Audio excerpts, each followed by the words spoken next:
Hey everybody, welcome to another episode of Purple Insider. Matthew Collar here, returning to the show, one of the OG draft reporters, also the best amateur chess player I know, Eric Edholm of NFL.com. I hope you're still getting in time to do a little bit of prep. We got the candidates coming up for one of the biggest chess tournaments in the world. Oh yeah, and also NFL draft. We have a huge trade today, but we got to start with a little chess, right? I mean, first of all, Mizzou, my alma mater, just won the chess Final Four down in Dallas. Beat a St. Louis team, so had a little regional win there, and then also beat a couple teams from Texas. So I'm just saying, like, even though my chess game is lacking a little bit, I mean, I still play a game or two here and there. My draft game feels pretty strong. I am going to celebrate the Mizzou chess national championship.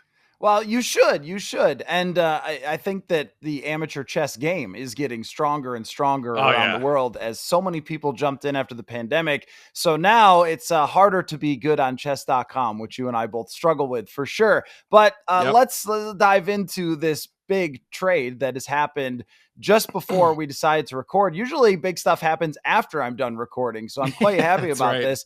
Stefon Diggs is now a Houston Texan. And what I'm noticing from my Twitter feed is a lot of rationalization for Bills fans dealing with Stefon Diggs being traded to Houston. But what I can't figure out, Eric, is why Houston? If you're going to trade Stefon Diggs, there have to be other suitors than the rising team in your conference. I mean, maybe that's just the best draft capital they could get. And the Vikings helped them out a little bit with that draft pick going to Buffalo. But Good point. the Texans would be one of the last teams that I would want to give any help to if I were the Buffalo Bills. Yeah, right. You might have the Chiefs and one or two other teams ahead of them, but not too many teams, especially what we saw with CJ Stroud breaking out last year. And this can only help him. And they've got Nico Collins, who became sort of a pseudo number one last year. So it's a great setup there. But yeah, I hear you with Bills fans too. Now they lost Gabe Davis this offseason.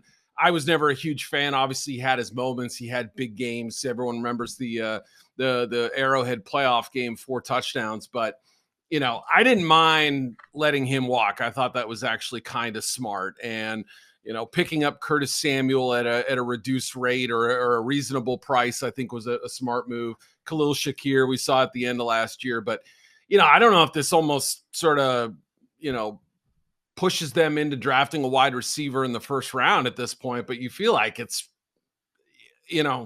not a lock, but you feel like that's a position they have to strongly consider. Good draft for that. But yeah, I mean, I don't know that I'd be sending even for a player who averaged 11 yards a carry 11 yards a catch last season. Even a player who's in the wrong side of 30 all of a sudden, who's had some headaches. Maybe they're hoping he's in there to secretly dismantle CJ Stroud, to be like the Antonio Brown kind of thing where you send somebody and say, all right, cause some hell here. I don't think that's going to happen, but yeah, I mean, Stefon usually behaves once he goes somewhere else. And at first everything's great. So, this might be like a Tyreek Hill situation where he goes to Miami and, says, Pat stinks and Tua's the best. And, we can see some of that. So, yeah, I'm surprised there wasn't an NFC team that they could have matched that price or, found a way to pry him loose. Sometimes I do think Diggs is a diva like a fox because that Buffalo team peaked already and now has rebuilding to do around Josh Allen. They're always going to be a contender as long as Yeah. Josh Allen is playing quarterback for them, but it's not quite the same as where that entire roster was a couple years ago. That 13 seconds game, that was their year. Like they were going to the Super Bowl and all they need to do is get a stop. And they were the better team that day. They were the best team probably in the NFL that year. And it just didn't work out. And since then, it's been a little bit more of climbing a slippery mountain. It is funny though. And of course, Vikings fans kind of pimping this a little bit like, oh yeah, well, you see, he did it again or whatever in Buffalo after winning 4 straight divisions, after elevating Josh Allen to the level of being talked about as a star quarterback. But I think from a just pure economic standpoint, to even just push aside some of that stuff with his personality, it makes sense to move on from Yeah. an older wide receiver who's very expensive in what seems to be an incredible quarterback or a wide receiver draft. Right. And it just and when you have a quarterback that should be able to elevate wide receivers, all of it kind of locks in, is really only sending him to the Texans. That is the bizarre part to me, because I think economically they're handling it pretty well. And on the other side of it, though, what we've been talking about a lot, Eric, is just the advantage of the rookie quarterback contract. And if you are in Houston and you take on this big contract,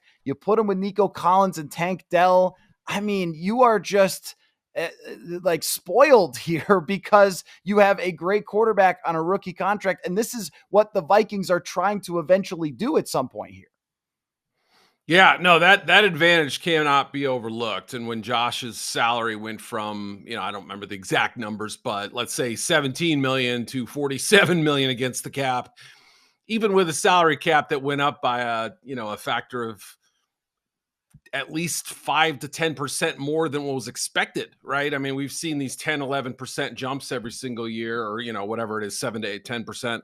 And even with that, they were for a force on the first day of free agency, or the first day of the league year, to shed a lot of salary, let guys walk. And now with this trade too. So yeah, I mean, it really paints a pretty clear picture. Now, obviously you can win a Super Bowl with an established quarterback in that contract range. We saw it last year, but that high range, but yeah, I mean, this is the blueprint for a lot of teams. They're going to do it a little bit differently each one, but absolutely. You got Jordan Addison last year. You've added a couple foundational pieces. You have a provisional starter now who can hold the fort, and you hopefully find your franchise quarterback in this draft and sort of set sail with that path in mind. If it goes as well in year one as it did for CJ, like all bets are off. It changes the trajectory of a franchise versus where the Carolina Panthers are. Yeah, I mean, they're spending right now, but they can't necessarily think that they're contenders overnight. Yeah, no, that's definitely true. And I guess I was thinking about environments that quarterbacks fall into. And I want you to go back to last year and what you thought of Bryce Young and CJ Stroud, and how much you think that the environment played a role in their success. Because I think with CJ Stroud, the way that man throws a football, he was probably going to work out. He's the number 2 pick. It's not like he was some sort of underdog in this thing. But just looking at it through a bit of a Vikings lens, I think what the Vikings can give to their next quarterback is similar or better even to what CJ Stroud got with the Texans, in terms of they've got good coaching, good wide receivers, a decent offensive line, and those things are going to elevate. But the Vikings, I think, can do even better than that because they have Justin Jefferson. But how much of a role did that really play? Or was it just that the NFL misevaluated Young and Stroud? Yeah, no, I don't necessarily think that you can separate fit or landing spot, whatever you want to say, with the quarterback and just say, now, yeah, I guess we should ask ourselves what would have happened had Bryce landed in Houston and had CJ landed in Carolina. Would CJ Stroud have turned that wide receiver core and that offensive line into a bunch of studs overnight? I don't think so, right? So it does matter. And you're right. I mean, the Vikings, I think, pair of receivers who could be studs, tight end, running back, parts of the offensive line look really good. I mean, a head coach who's a quarterback whisperer. It's a great setup. I think they, given what they had last year with all the injuries and having to play quarterback roulette, they were still competitive, right? I mean, that's the sort of the telltale sign, is that they found ways to stay in the race, even as crazy an operation as it was down the stretch. So yeah, there's no question in my mind the Vikings can go from where they were last year to first place, even in a division that seems like it's getting better. It wouldn't shock me at all. I mean, obviously Detroit's pretty, nicely established now, but they would have their work cut out for them. But could you see it? Sure. It's a remote possibility, but it's a possibility, I think. And so, yeah, I mean, I think finding the right guy is super important, of course, but also the environment in which they'll work is crucial. I look at it as a kind of a 2-year type of plan for the Vikings to draft the guy this year. And then next year, maybe you're starting Sam Darnold. You're taking your time with this quarterback and you are competitive. As you mentioned, I mean, they were in the playoff race. And if Alexander Madison doesn't fumble against Denver, if Nick Mullins makes one better pass as opposed to an interception against Detroit, like they were fairly close to being a 10-win team last year. And that's not just sort of rationalizing it, but I mean, they really truly were a couple of fumbles and miscues away in close games from being there. And that's with playing Josh Dobbs, playing Nick Mullins, and even mixing in a shade of a Jaron Hall, who was not ready to play in the National Football League. But I still think next year you're looking to be in the race with the quarterback that you draft. And the hope is that you come out of it, even if you only win 7 or 8 games, going next year, that's when we make our big trade in the offseason. That's when we spend on our big free agent. And then you take that step forward. But Eric, they have to draft the right quarterback. So there's many paths. There's many paths. There's trading all the way up. There's trading a little way up. There's sticking and picking. There's trying to pick at 23. Of all the routes that the Vikings could go with their draft capital and this quarterback class, which do you like the best? I think the perfect scenario for the Vikings would be, we have to assume they have a preferred option, right? And let's eliminate Caleb Williams just for argument's sake, right? He's going 1. Everybody, it's be hard pressed to find somebody who's adamant that he won't go there. So taking him out of the equation, assuming they have a favorite among, and again, it may not be the top 3 remaining, but again, it probably is, whether it's Jaden Daniels, Drake May, or JJ McCarthy. I mean, one of those guys has to be their preferred choice. Obviously, the ideal situation would be to have Williams and then the other 2 guys, the 2 non-runner-up choices, go first, second, and third. Then, because we don't know if New England at 3 is legitimately listening to offers. I heard some people talking in the Boston media circles about how, the asking price should be 2 first-round picks and Justin Jefferson. I mean, are the Vikings doing that? Come on. I don't think so. So, yeah, right. Unless something else is pretty big is coming back, which I don't imagine what that would be from New England. So, yeah, I mean, the question is 4 the best landing spot versus 3? I don't know, but on paper, it would make sense that would be better for the Vikings. You have less far to move up. You have a team that has hung a for sale sign on that pick. You have multiple first-round picks. You have a better pool of choices overall than the Broncos. It just adds up, right? Everything seems to make the most sense at that spot. And they're 1 pick ahead of them too, I think, right? So, yeah. I mean, that to me would be the ideal scenario. And again, not knowing exactly who their guy is, that would be the perfect scenario. And, I understand that they're lacking some picks on day 2 right now. So it's going to be interesting to see how they navigate if there is a big jump from their first selection to the 100 and whateverth pick. Yeah, I don't think I'm going to have to do a live show on day 2 because they have nothing at the moment. But I'm very curious about what you think about. So let's go with that scenario then. Let's say that it's Caleb Williams, Jaden Daniels, Drake May, or May and Daniels switched, whatever. They go 1, 2, 3. Those teams are not actually selling their pick to the Vikings, and that means trading up with the Arizona Cardinals to take JJ McCarthy. Does it concern you at all that JJ McCarthy at the end of his college football season was largely by the draft universe considered to be a mid-first round type of talent to back of the first round type of talent? And I'm talking about not, Joe in his basement doing his mock draft, but I mean, people who study the draft, report on the draft, had him there. And then as this has gone along, especially through the combine, now we're talking about him as the 4th overall pick. How do you perceive that with McCarthy and his draft stock? Yeah, well, first of all, I mean, I think you're absolutely right about that, and maybe even underselling it, because I did a mock I think it was during Senior Bowl week, and I had written it prior to leaving, and then I maybe tweaked a few things, but I put McCarthy 19th to the Rams in that initial draft. So, like smack dab right in the middle of the first round, a little on the back end. And I had people telling me first round pick, like in the comments on Twitter, like, are you kidding me? Did you watch any college football? Yes, I did. The answer is yes. And I had talked to some NFL people who had brought his name up before. And, in fact, an NFC North scout who kind of mentioned him to me when we were talking back in November. And, it was the first time that I thought like he had a chance to be a first round pick. So I thought, geez, okay, maybe I need to look at him a little harder. Right.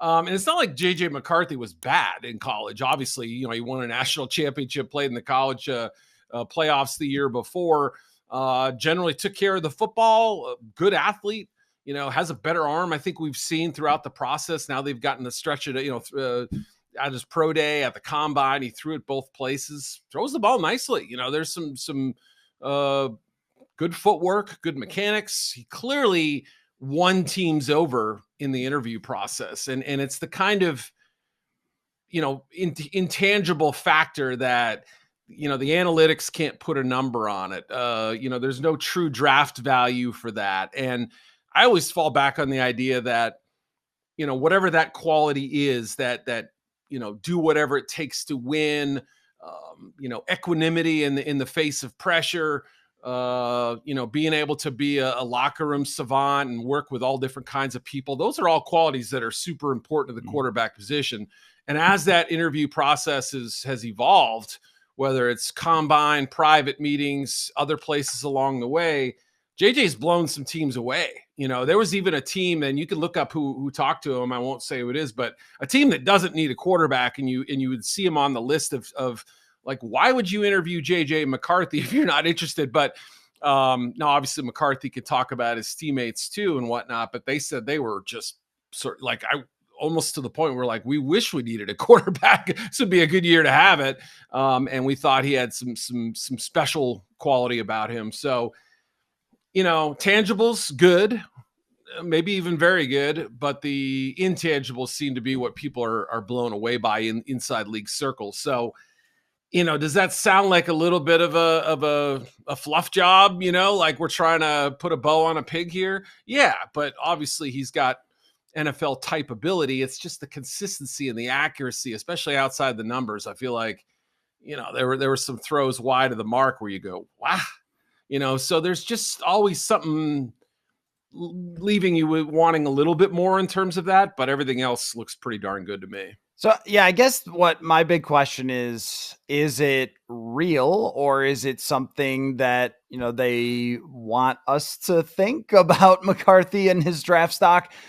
Because we have seen this in the past where there have been quarterbacks that they rise up through the draft process and everybody's talking about how they're all the way at the top. And this even was Kenny Pickett. Like Kenny Pickett was being mocked, like I think 6th to the Panthers at one point. He ends up going 20th. So Malik Willis is the obvious example, but even someone like Pickett, who was a first round talent coming out, but also had some warts to his game as well, he ended up dropping a lot farther. And that's what I can't figure out as we're going through this is this McCarthy thing as crazy hype as we think it is? But then I also don't have a very difficult time talking myself into him as a fit with the Vikings, because if you're talking about an intangibles type of quarterback with raw skills that can be honed over the next couple of years, because he is one of the younger prospects in this draft, I mean, right. I think that you can make that work in your head pretty easily. All right, him and Kevin O'Connell in an office every day, designing the offense together, throwing footballs at each other.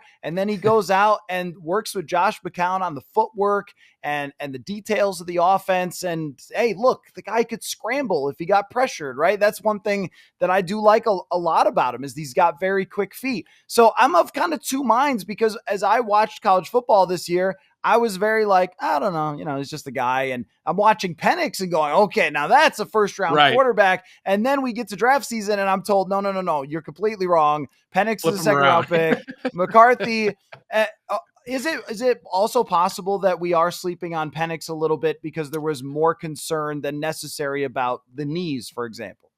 Yeah, I think, well, with Penix too, it was the shoulder injuries too in the past, because shoulders and ACLs for that matter are prone to re-injure, and so once you've done it once, your chance of doing it a second or third or fourth time is incredibly higher, right? Exponentially in some cases. So with each time, so 2 ACLs, 2 shoulders, legitimate concern there. And, he's got kind of a thinner lower body and things like that. He had the ankle injury in the national championship game. So I think those injury questions were founded in a realistic place. And that's what kind of lowered his value. Now, as we've seen him throw and as we see, like the quarterback game of musical chairs, like not everyone's going to get one if you the top 4 anyway. So, and even if New England trades down, you can add another team to that list of that's one more team that doesn't get their quarterback. And so, does that mean a team like the New York Jets says, all right, we'll just sit at 6 and sit this out?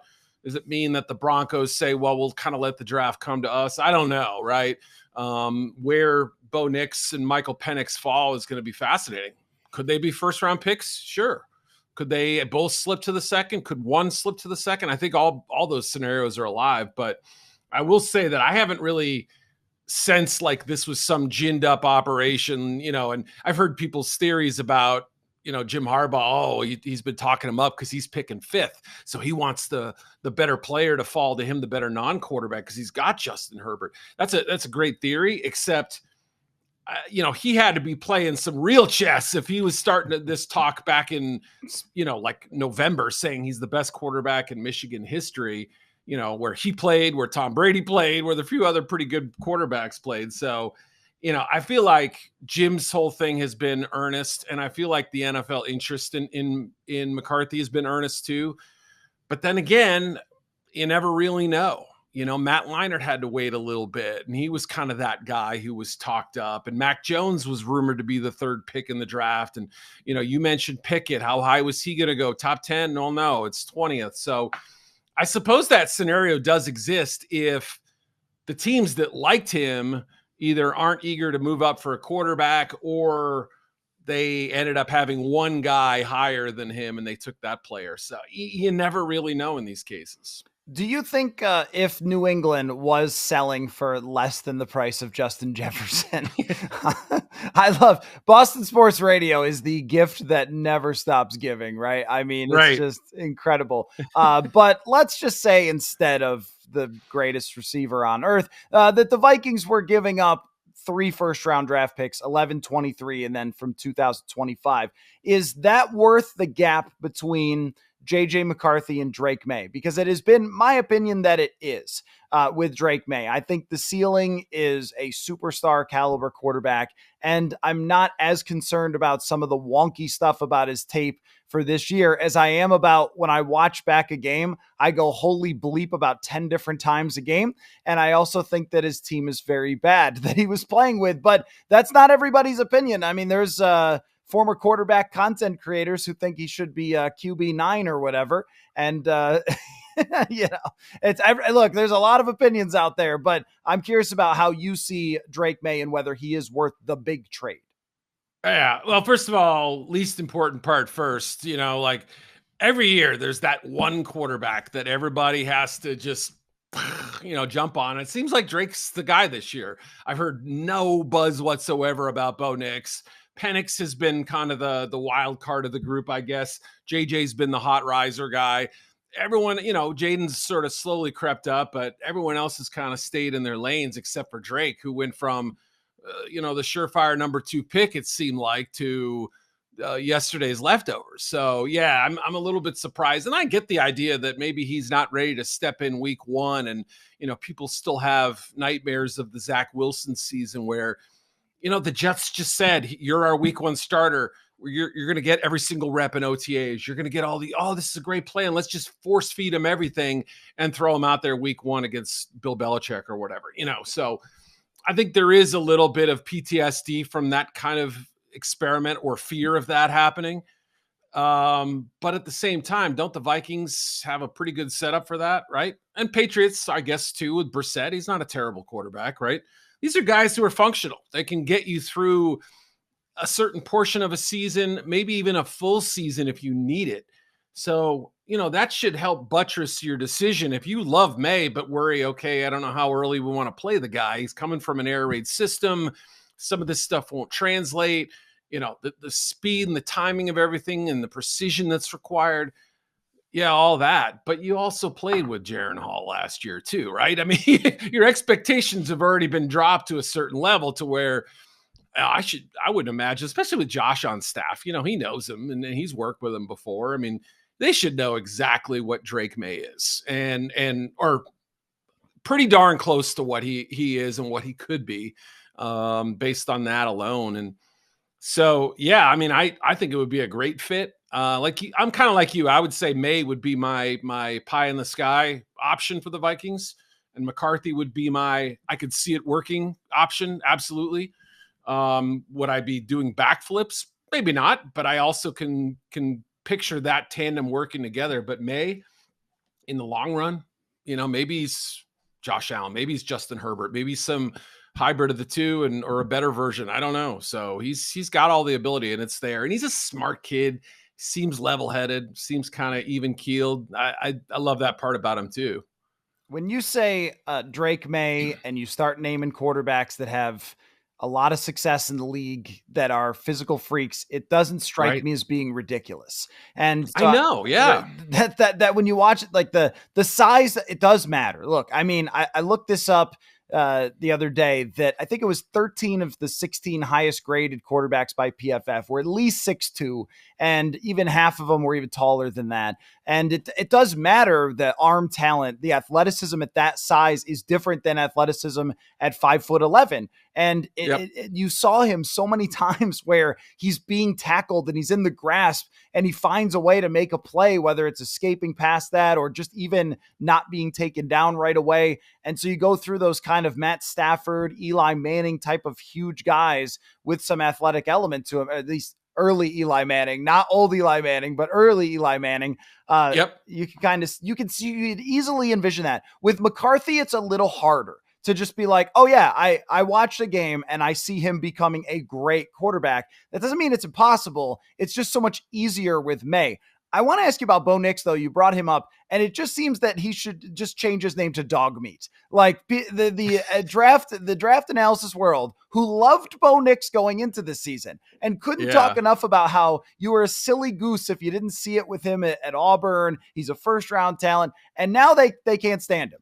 Now he's super mid, and there's nothing good about this guy, and he threw nothing but screen passes. And look, I am so confused. I don't know if Penix's knees work. I don't know if McCarthy's a top pick, and I sure as heck don't know what I'm supposed to think about Bo Nix. Yeah, I mean, look, I get that there was a high percentage of screen passes. That's the offense they ran. I try not to take that away from guys, right? I just try to overlook those plays and let's see the throws, the higher leverage throws. Let's see when he's got 5-man protection against the blitz. Let's see how he handles, getting to his hot receiver. Let's see how he handles 3rd and 13, down 6 points, up 6 points, all those situations that really, they may only make up 20-30% of the plays, but they make up the plays that define a quarterback. And for the most part, I mean, look, he was good in the red zone, efficient. He was good at, I think, eliminating some of the bad habits that he had early in his career, where he was this sort of YOLO quarterback and, could flick the ball up and his receiver would bail him out. And everyone said, what a gritty game player, playmaker is what I was trying to say. Game maker. Yeah. But, he became this sort of hyper efficient distributor of the ball, almost like, like an Alex Smith or late career Drew Brees almost, when you watch the Oregon offense. And could he layer some throws to the second level and third level? Yeah, absolutely. I just think that like his gifts are not terribly special. I also think that when you give him a nice structure in which to work, I think he's pretty darn efficient. Once he starts kind of veering outside of that, that's when you really hold your breath. He can make chicken salad out of what, but he can also do the opposite. I mean, every time he extended plays, I had like flashbacks to the scary Auburn moments, and I think he's learned a lot. I will say, like, if you're just talking about from like point A to point B, when they got in college, where they are now, he might have come the farthest. McCarthy obviously was like a 5-star prospect, so, recruit. So he was considered a talented guy. Drake May was too. Caleb Williams, obviously, too. Bo Nix, when you saw him as a freshman, yes, he looked mature, being able to handle it out there, but he also looked chaotic. I saw less and less of that as I went on. So he's been programmed well and coached well, and I think he'd really do well in a Sean Payton system if he can handle the verbal abuse. But I don't know. Is that me just trying to shoehorn a pick in that seems obvious? Maybe. Are there 6 first-round quarterbacks, you think? Like, will it happen, or do I think it should happen? Either or both. I don't think it'll happen. I don't think we get 6. I could be wrong. I mean, you never know. I think there's a chance at 5, though, especially if we go 1 through 4, the first 4 picks of the draft are quarterbacks. If that happens, the likelihood increases, I think. Teams start getting a little antsier. Maybe Denver feels like they can move back from 12 and get a quarterback a little bit later and recoup some of the picks they've lost. Or maybe the Raiders at 13 have similar designs where, they're just so hell-bent on upgrading the room. Although, why would you? I guess you sign Gardner Minshew for the same reason the Vikings signed, get Darnold. But yeah, it's just sort of it's hard to know how highly teams like that, especially the Giants, Broncos, Raiders, where they have an option. I guess the Broncos don't, but they theoretically could start somebody else this season and be fine. But you feel like they'd really, in a perfect world, like to add a guy. So if it goes 1 through 4 quarterbacks, then the chances of 6 goes up. I think it's going to end up being 5, if I had to guess. I think 5 is reasonable. I just can't figure out whether it's Nix or Penix that's not actually a first-round pick, because even if McCarthy does drop farther than we think, maybe the most ideal scenario for the Vikings is that everybody sticks and picks and the Vikings end up at 11 taking JJ McCarthy. And we go, how did they pull that off without having to give up the draft capital, which I don't think is insane. And I also think with Penix and Nix, the one problem with them as first round picks is when you put a first rounder on a guy, that's your guy. Even if you pick him at 20th, like Kenny Pickett, where, hey, whatever, it's the 20th overall pick. What does it matter that it didn't work out? But yet that was still like controversial that they're moving on from Kenny Pickett because he's your franchise quarterback, first round pick. And that's why I just wonder, like, is someone going to be willing to do that with Bo Nix? Because I've been all over the map on him. I love how quickly he gets the football out. I do think there's a chaos element to his game. I think there's a lack of precision at times. Like somebody's running a little underneath route and he just can't get the ball to them super accurately. They've got to catch it behind him, catch it out in front of them. Yeah. Like, dude, come on. Like, so the ball doesn't come out super great, like the same way it does with Penix.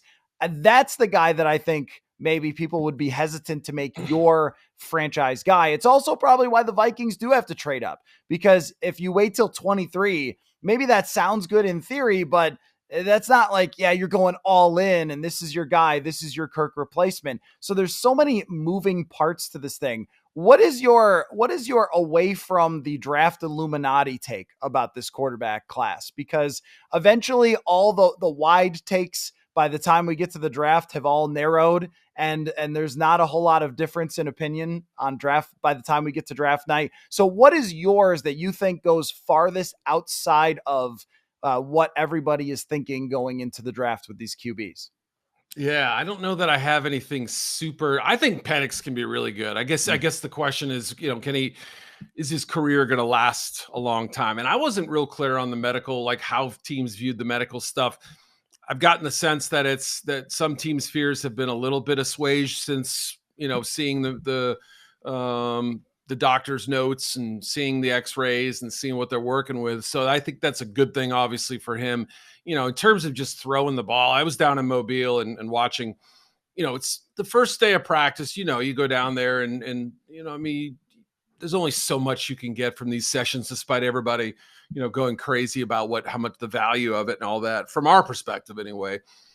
Like after 3 throws, I don't even know if it was that many, 2, like you could just tell this dude throws the ball differently than every other quarterback down here. And if we included the top guys, the underclassmen who weren't a part of the game, I don't know that you wouldn't leave there saying the same thing. Now, Drake May would give him a little run for his money. Caleb can throw the football. With Caleb, it's a little different, but if we're having like a bikini contest of arm talent shows, like it's probably coming down to May versus, I guess so. Yeah, I'd have to think about it a little bit, but May versus Penix as far as who could throw like the prettiest ball and who could make the throw that gets the hair on your neck standing up. So, from that perspective, if he's your plan B, your afterthought, and you find a way to protect him and keep him upright, may not be that bad, So I on the one hand, I'm advocating for teams to trade up for their guy and have that conviction. On the other, I'm saying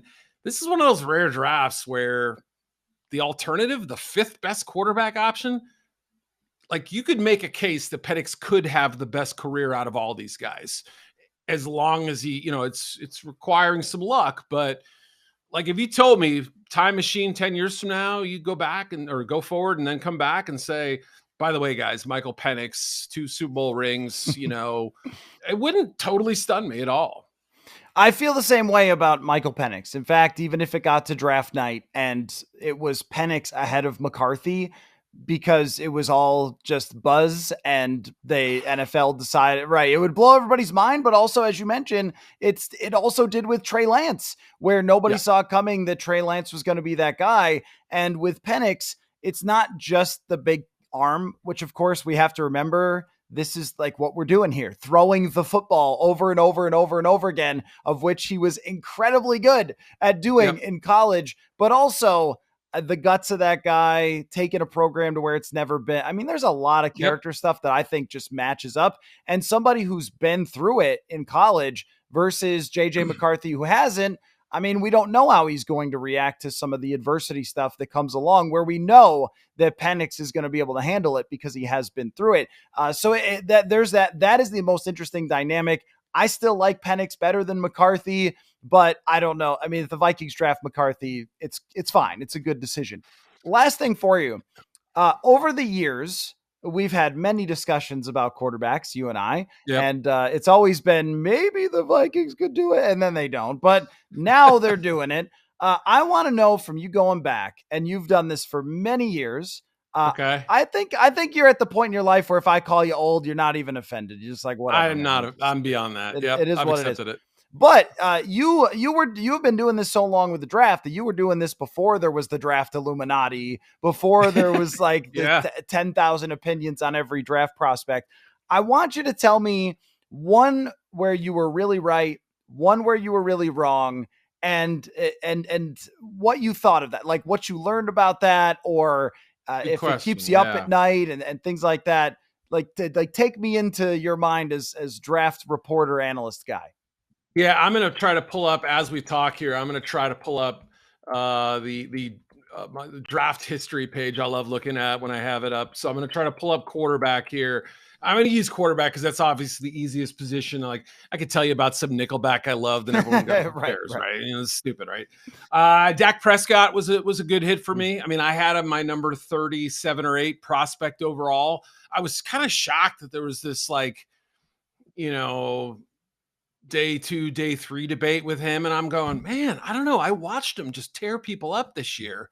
I guess, and I was like, I'm willing to stand alone on this one. And now I think he fell farther than some people imagine. Like, I don't think anyone thought he'd be the 10th quarterback in that class drafted, but maybe more like the 6th, 7th, 8th or something. That still puts him in either the late 3rd or early 4th. And I had him, kind of right outside the first round. So that was a pretty good one right there. I'm kind of looking back. No, I was leery about, go ahead. Well, just with Dak Prescott, I was a fan as well of that draft. And I remember hearing and I was in Buffalo and I remember hearing that they wanted him. And they ended up with Cardale Jones because someone picked him in front of them. But what I thought about with Dak Prescott was toughness. And how it's so cliche. It's so like 100%. Caveman, you gotta be tough or whatever. But he's just such a tough player in college. And similarly to Penix, that program was absolutely nothing. and he was grinding with them. He was kind of the whole offense, and they get to what, they were in the top 5 at one point or something, I remember. And it's just like, hey man, if somebody can kind of drag a program that's never there up into that relevancy versus like an Alabama that's always there, I'm interested. You have my attention, even if there are details to that guy's game that aren't perfect when he's coming out. Oh, absolutely. I mean, there's no doubt about it. Look, I hate to pick on Mitch Trubisky. He seems like a nice guy, but like Mitch has NFL ability. Like, physically speaking, well, he's not he didn't have a stunning arm. He didn't have a gifted physical build, but I think he had all the raw tools to be great. He just didn't have a killer instinct. He's a nice guy, and he was insecure, and he was, all these things that all of us have these qualities, right? There are very few humans on the planet, I think, who have both the mental capacity to play quarterback and also the physical traits, right? There's some college quarterbacks who are brilliant, right? And a lot of them end up becoming OCs in college and then later the NFL too. And I mean, that's just you have to respect the toughness. You have to respect the competitiveness, the smarts, whatever that mental capacity is. And yeah, I'm trying to think of somebody who I was like, I had Deshaun Kaiser as around the same range as Dak Prescott, and that was one where physically he looked the part. He's a big, thick, sort of Steve McNair looking guy. Mentally it was a challenge for him. And yeah, I mean, that's where you make mistakes. I think it is not respecting the marriage of those two things. I mean, I think you can get by with a little less physical trait and a little bit more mental than you could the other way around. But, physical ability matters too. So I think I just overrated the physical with Kaiser and kept thinking, well, someone's going to take a chance on him in round 1. And it just didn't happen. And there's a reason why he fell where he did and never panned out. That 18 draft class was the hardest one for me. Because I was super right on Lamar Jackson. Baker, Sam, super wrong on Josh Allen. And there was just such a wide range of types of quarterbacks there, and also production, where Baker Mayfield had production that was basically unprecedented in college football, and Josh Allen was throwing the football into the stands every third pass. And just like, well, these are both first-round picks. The Josh Rosen thing, where he looked like and that's where toughness comes in, right? Rosen came across as super smart, super polished, but then he was just soft and he just didn't care enough. And how are you supposed to know that? When he came to Minnesota very briefly, we talked to him in his locker. He was there for just a couple weeks, but we asked him, so, hey, like, what have you been doing to stay ready to go or whatever? And he was like, it's actually nice to have some time off. Had Thanksgiving with my family. I'm like, oh, so you're not like a sociopath in the right way. Like, what, as you have to be like, you're probably too normal of a guy to do this. And that's the problem. And did he have was he sitting in the hot tub in front of his locker? Is it based on that old photo? That would have been yeah. I mean, you're right. I think they're just like, sometimes I hear old Tom Brady interviews and think that dude is psychotic, man. Like, but guess what? That kind of made him who he was. And again, I'm not saying every quarterback has to be a weirdo, right? I mean, you just have to be, compartmentalized, focused, drill down on what's important, put in the time, all that stuff. But yeah, man, that mental quotient cannot be overlooked, cannot be dismissed. And if you see it on the wrong end, they better have elite physical traits and have some running ability. Otherwise, it's just not going to work. I just think that almost any industry, if you are great, like truly great, you got to be a little weird. Like the number of, right? Like the best cellist in the world. Is he like a normal guy? He probably got a cello when he was 2 and was like shredding by age 5 and has had no life ever. Like, he's probably strange as hell. It's just that I think all greatness kind of comes along with this addiction to whatever you're doing. And we saw this, like, Kirk is like this. He doesn't have the physical abilities to be an all-time great quarterback, but Kirk is a lunatic. Like, the amount that he puts into it from really the start when he was in Washington, and he's got some strange elements to his personality and all that, the shopping at Kohl's and so forth. But you see sometimes where he lacks certain things that probably are because he spent so much of his time focused only on getting footwork right and that OCD element. So there's always that. And maybe Josh Rosen was just too chill of a dude to ever play in the NFL. And how the heck can you know that from college football? I just don't think you ever can, for what it's like to be in the NFL. And that's why, like when I remember I did an interview series a few years ago with some area scouts and scouting directors, how you got into scouting and what was important to them. And they all said, like, look, man, we have stat trackers, we have data inputs, systems, analytics that we use. We have all this stuff. Like that part of my job, somebody else figures out. Like, my job is to figure out who they are, how coachable they are, how smart they are, how tough they are, figure out who the person is. And yes, their back pedal matters. Yes, all this other stuff, but that can be taught. The other things, those traits really can't be. And that's why they spend so much time getting to know them, try to get them to know them off the field, follow them around the facility. And, they end up becoming, the scouts become detectives almost, and snoopers. And they just try to figure out, what I rally behind this guy as a quarterback or any other position. That's decides whether you take a guy or not. It's the hardest thing in sports to figure out which quarterback's going to succeed. And that's why I love talking about it so much. Eric Edholm, NFL.com. I'm sure you'll have 14 mocks coming out before the draft. One more. That's it. Only just one more. That's it. Oh my gosh. I've only done 2 so far, and I've got 1 left. Yeah, it's crazy. Oh, draft season. It is back. I'm glad that we could get together. I'm sure we'll do it again after the Vikings pick their quarterback of the future, and we'll break that all down as well. So good to get back together with you, man. We'll definitely do it again soon. Thanks for coming on. Looking forward to the next time, man. I'll see you soon.